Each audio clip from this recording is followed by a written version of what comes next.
I graduated from the University of Iowa in 1982 with a degree in marketing and knew that Waterloo wasn't a place that I could go back to just because it was so depressed, and knew that I needed to try to find a community that had a little more diversification in it.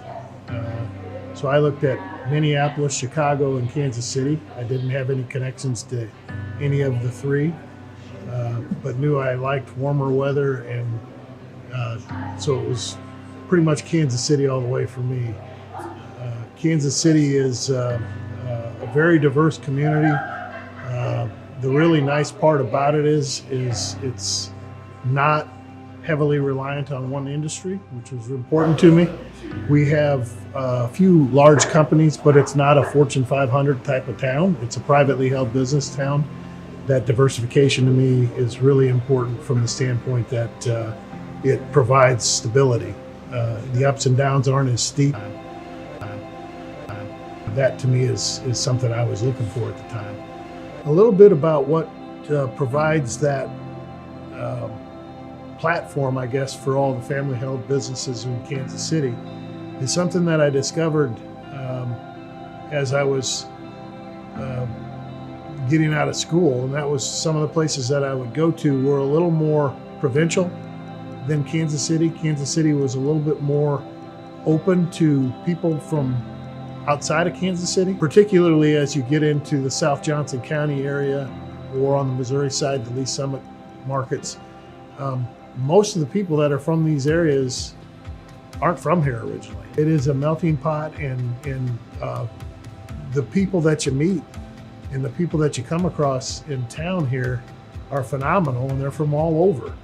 And everybody's very accepting and everybody's very welcoming. And that creates an environment that if you're moving in from Iowa, Nebraska, Kansas, Missouri, Arkansas, Oklahoma, wherever you're coming from, it's an environment that's very conducive to somebody coming in from the outside being able to grow a business here.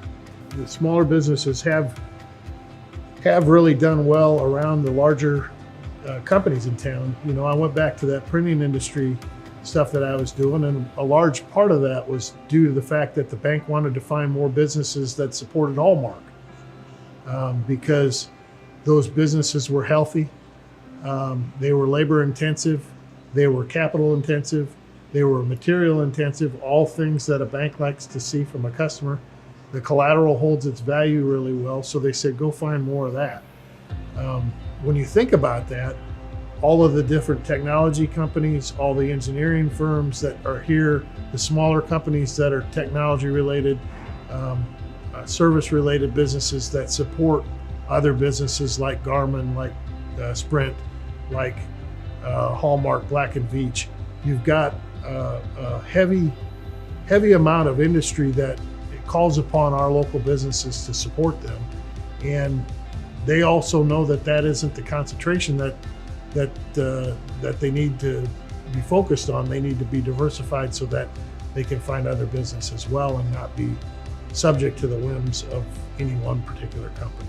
We're not a Fortune 500 town. There are a lot of Fortune 500 towns that ebb and flow on the economy. Kansas City doesn't do that. It's more steady. It's able to withstand things. It's a very resilient community with resilient businesses and business owners.